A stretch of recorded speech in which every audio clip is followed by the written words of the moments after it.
Terima kasih pengerusi majlis Barisan Hakimiyah Arif lagi bijaksana, penjaga masa yang setia dengan jam randiknya, guru-guru dan hadirin yang menonton.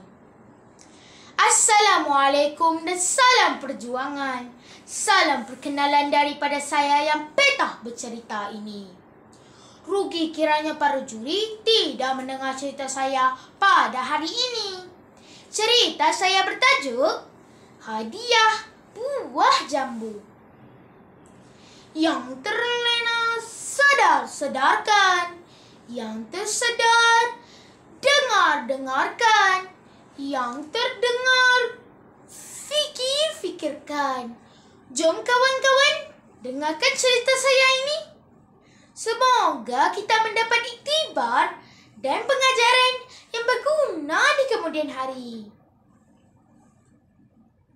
Pada suatu tengah hari, Firdaus pulang dari sekolah dengan langkah yang lemah.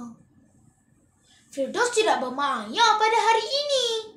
Kejadian di kantin pada waktu rehat telah menyebabkan Firdaus hilang selera untuk makan. Perutnya berkeroncong, minta diisi. Namun, Firdaus tidak menghiraukannya. Cuaca hari itu panas terik. Firdaus berhenti di bawah sebatang pokok jambu. Dia ingin berehat di situ seketika sebelum berjalan pulang ke rumah.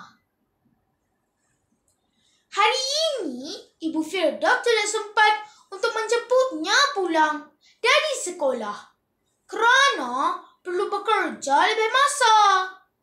Manakala ayahnya pula bekerja di Pulau Pinang. Hanya sekali-sekala ayahnya pulang ke rumah menjenguk Firdaus dan ibunya. Suatu Firdaus mengelamun teringatkan kedua orang tuanya. Tiba-tiba dia terpandang sebiji buah jambu. Buah jambu itu sudah masak ranum dan besar. Buah jambu itu berwarna merah, seakan-akan warna stroberi. Alangkah seronoknya jika dapat makan stroberi, kata Firdaus. Oleh sebab perutnya lapar, Firdaus selalu memetik buah jambu itu. Alangkah sedapnya buah jambu ini, kata Firdaus dalam hatinya. Dia terus makan buah jambu itu dengan berselera. Kemudian, setelah tiba di rumah, Firdaus terkejut melihat ibunya sudah pulang. Padahal hari ini sepatutnya ibu bekerja lebih masa. Ketika waktu makan petang, Firdaus memberitahu ibunya. Emak, tadi Firdaus berhenti berehat di bawah sebatang pokok jambu. Itulah sebabnya Firdaus sempat pulang. Firdaus makan sebiji buah jambu itu. Rasanya sungguh sedap, kata Firdaus. Ibunya terus memberitahu. Tidak baik mengambil buah dari pokok orang. Perbuatan itu adalah mencuri. Kita mesti meminta izin atau membeli daripada tuannya.